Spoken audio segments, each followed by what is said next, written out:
अस्सलाम वालेकुम। Welcome to my YouTube channel. मैं हूं मोहम्मद बिलाल और आज हम पढ़ने जा रहे हैं equilibrium constant expression. Equilibrium constant expression क्या होता है? इक्विलिब्रियम कांस्टेंट एक्सप्रेशन असल में हमारे पास प्रोडक्ट्स और रिएक्टेंट्स की मोलर कंसंट्रेशन की रेशियो होती है इक्विलिब्रियम पोजीशन पर। तो आए हम इसे डिस्कस करते हैं कि इसको हम किस तरह से कैलकुलेट कर सकते हैं। लेट्स सपोज हमारे पास अभी रिएक्शन स्टार्ट नहीं हुआ, यानी टाइम बराबर है जीरो के, टाइम अभी जीरो है। तो हमारे पास जो नंबर ऑफ मोल्स होंगे वो क्या होंगे? लेट्स सपोज एसिटिक एसिड के नंबर ऑफ मोल्स हैं हमारे पास ए, और एथेनॉल के नंबर ऑफ मोल्स क्या है ये बी। क्योंकि रिएक्शन अभी स्टार्ट नहीं हुआ तो हमारे पास प्रोडक्ट के नंबर ऑफ मोल्स क्या होंगे? जीरो। वो टाइम जिस टाइम में हमारे पास रिएक्शन ने इक्विलिब्रियम अचीव कर लिया है वो क्या कहलाएगा? Time at equilibrium. अब टाइम एट इक्विलिब्रियम पर जाहिर बात है कुछ ना कुछ अमाउंट तो प्रोडक्ट्स की बन चुकी होगी। तो हम सपोज करते हैं कि इथाइल एसीटेट के एक्स मोल्स जो हैं वो प्रोड्यूस हुए हैं और वाटर के भी क्या प्रोड्यूस हुए हैं? X number of moles produce हुए हैं। तो अब रिएक्टेंट्स कितने बच गए होंगे? जाहिर बात है रिएक्टेंट्स की रिएक्ट करने से प्रोडक्ट ने बनना है, तो जितने अमाउंट प्रोडक्ट की बनी होगी, जितने नंबर ऑफ मोल्स बने होंगे, तो उतने नंबर ऑफ मोल्स रिएक्टेंट जो है वो कंज्यूम हो चुके होंगे। तो हम क्या कर सकते हैं? हम सिंपली जो रिएक्टेंट के मोल्स हैं उनके अंदर से प्रोडक्ट के मोल को सब्सट्रैक्ट कर देते हैं, यानी a minus x and b minus X. तो जैसा कि मैंने आपसे कहा था कि इक्विलिब्रियम कांस्टेंट एक्सप्रेशन जब हम लिखते हैं तो हम क्या कहते हैं? मोलर कंसंट्रेशन का वर्ड यूज करते हैं। अब मोलर कंसंट्रेशन के लिए हमारे पास यूनिट क्या होता है? मोलर कंसंट्रेशन के लिए हमारे पास यूनिट क्या होता है? देखिए, मोलर कंसंट्रेशन की अगर हम बात करें तो वो हम कहते हैं जी दैट इक्वल्स टू मोल पर डेसीमीटर क्यूब या मोल पर लीटर। तो अगर हम बात करें मोल पर डेसीमीटर की, मोल्स तो हमें गिवन है, वॉल्यूम नहीं गिवन।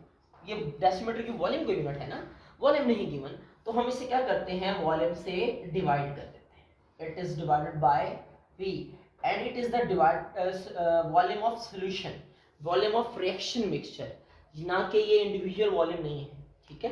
तो अगर हम अब इक्विलिब्रियम कांस्टेंट एक्सप्रेशन लिखना चाहें तो हम कैसे लिखेंगे? मैंने आपको बताया था स्टार्ट में, बेसिकली जो इक्विलिब्रियम कांस्टेंट एक्सप्रेशन है हम उसे जाहिर करते हैं Kc से, और ये रेशियो होता है molar concentration of products to molar concentration of reactants. तो प्रोडक्ट्स को हम नॉमिनेटर में रखते हैं और रिएक्टेंट्स को डिनोमिनेटर में रखते हैं। तो ये देखिए हमारे पास प्रोडक्ट इथाइल एसीटेट और वाटर है, तो हम क्या लिखेंगे? इथाइल एसीटेट की मोलर कंसंट्रेशन। हम क्या लिखेंगे? इथाइल एसीटेट की मोलर कंसंट्रेशन इनटू वाटर की molar concentration divided by reactants की मोलर कंसंट्रेशन। अब रिएक्टेंट्स कौन कौन से हैं? यहाँ पे एसिटिक एसिड हमारे पास क्या है? रिएक्टेंट है, और एथेनॉल जो है ये हमारे पास क्या है? Reactant. This is the equilibrium constant expression. अब अगर इसको हमने मोलर कंसंट्रेशन की फॉर्म में लेकर आना हो, मोलर कंसंट्रेशन की टर्म में हमने इसको एक्सप्लेन करना हो, तो हम कैसे एक्सप्लेन करेंगे? देखें, इसके लिए हमने क्या लिखा है? इसके लिए इक्विलिब्रियम पर क्या है? x over v। ये मैं डॉट इससे लगा रहा हूँ क्योंकि ये दोनों मल्टीप्लाई हो रहे हैं। और ये वाटर के लिए क्या है? x over v divided by, ये देखें एसिटिक, हमारे पास जो एसिटिक एसिड है उसके लिए क्या है? a minus x over v into b minus x over v। ऐसे है ना। अब जरा देखें, हमारे पास ये वॉल्यूम जो है दोनों सिमिलर है, तो आपस में अगर ये मल्टीप्लाई कर जाए तो क्या बनेगा? v स्क्वायर, और x ऊपर वाली वैल्यूज दोनों आपस में मल्टीप्लाई हो जाए तो क्या हो जाएगा? x square divided by a minus X into B minus X. अब जरा देखें, हमारे पास डिनोमिनेटर में वॉल्यूम मौजूद है दोनों के। तो हमने एक बात ये पहले पढ़ी हुई है, मैथमेटिक्स की बेसिक चीज है कि हमारे पास क्या हो, अगर बेस सेम हो तो इसकी पावर भी एक है, इसकी पावर भी एक है, तो ये एक दूसरे में जमा हो जाएंगे, तो a स्क्वायर लिख सकता हूँ। तो इसी तरह से मैं इन दोनों को v स्क्वायर लिख सकता हूँ ना। तो मैं क्या लिखूंगा?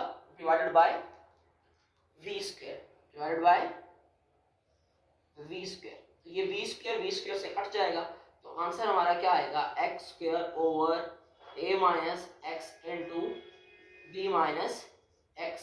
तो ये हमारे पास इक्विलिब्रियम कांस्टेंट एक्सप्रेशन है इथाइल एसीटेट को बनाने के लिए।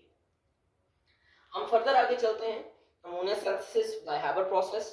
तो उसमें क्या है कि हमारे पास एक नाइट्रोजन का मॉलिक्यूल, 3 हाइड्रोजन के मॉलिक्यूल रिएक्ट करके 2 मॉलिक्यूल्स जो हैं वो बनाते हैं अमोनिया के। तो ये देखें हमारे पास क्या है, जब टाइम 0 है यानी अभी रिएक्शन स्टार्ट नहीं हुआ, तो हमारे पास इसके भी नंबर ऑफ मोल्स ए हैं, इसके नंबर ऑफ मोल्स बी हैं और प्रोडक्ट के नंबर ऑफ मोल्स 0 हैं। अब हमारे पास रिएक्शन ने इक्विलिब्रियम स्टेट अचीव कर ली है, यानी वो टाइम जिसके अंदर कोई रिएक्शन इक्विलिब्रियम अचीव कर लेता है तो हम कहते हैं जी it is the time at equilibrium. ये वो टाइम है जिसमें रिएक्शन ने इक्विलिब्रियम अचीव कर लिया। अब मैं कहता हूं जी मेरे पास प्रोडक्ट बनी है x, लेकिन इसके मोल्स 2 हैं, तो अमोनिया के लिए x है, 2 मोल्स के लिए क्या होगा 2x। अब मैंने जैसा कि आपको प्रीवियसली बताया था जितने अमाउंट ऑफ मोल्स बनते हैं उतने अमाउंट जो है हमारे पास रिएक्टेंट्स की कंज्यूम हो जाती है।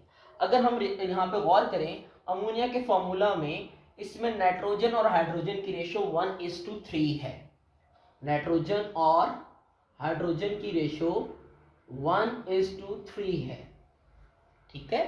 तो हमारे पास यहाँ से कंजप्शन भी वैसे होगी। देखिए हमारे पास 1 मोल है तो हमारे पास 1 मोल कंज्यूम होगा, 1 मोल सब्सट्रैक्ट होगा x का, यानी a माइनस एक्स लिखूंगा मैं। लेकिन इन केस ऑफ हाइड्रोजन की अगर बात करें तो मैं लिखता हूं b माइनस 3xy, बिकॉज क्योंकि हाइड्रोजन जो है वो 3 मोल्स कंज्यूम हो रहा है, हाइड्रोजन जो है वो 3 मोल्स कंज्यूम हो रहा है, तो हम यहाँ पे 3x लिखेंगे। अब जैसा कि मैंने पहले बताया था कि हम जो है वो लेते हैं in terms of molar concentration, तो मोलर कंसंट्रेशन के लिए हमें मोल्स भी चाहिए, वॉल्यूम भी चाहिए। तो हमारे पास ये मोल्स हैं और ये हमारे पास क्या है, उनका वॉल्यूम है, and it is the volume of overall reaction mixture. तो इधर देखें हम अगर Kc की वैल्यू लिखते हैं, मैंने आपसे पहले कहा था कांस्टेंट एक्सप्रेशन जब लिखना हो तो प्रोडक्ट हमेशा नोमिनेटर में और रिएक्टेंट्स हमेशा डिनोमिनेटर में आते हैं। तो हम क्या लिखेंगे, अमोनिया की molar concentration divided by nitrogen की मोलर कंसंट्रेशन इनटू हाइड्रोजन की मोलर कंसंट्रेशन। क्योंकि यहाँ पे अमोनिया के 2 मोल हैं तो यहाँ हम पावर लिखेंगे इसकी 2, क्योंकि यहाँ पे हाइड्रोजन के 3 मोल हैं तो इसकी पावर लिखेंगे 3, हाइड्रोजन के 1 मोल हैं तो आप 1 लिखें या ना लिखें बात एक ही है, ठीक है। अब हमने क्या करना है, हमने पुट करना है Kc की वैल्यू को। अमोनिया की वैल्यू क्या है देखें, अब हम लिखने लगे हैं, हम अब वैल्यूज पुट करेंगे अमोनिया की। अमोनिया की वैल्यू कितनी है 2x/v। अब क्योंकि इसका स्क्वायर है तो यहाँ पे भी क्या लगाएंगे आप, स्क्वायर लगाएंगे।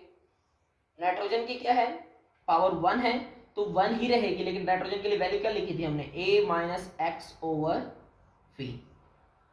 इसी तरह से हाइड्रोजन के लिए वैल्यू क्या लिखी थी हमने, b माइनस 3x/v, और इसका क्या लगाएंगे q।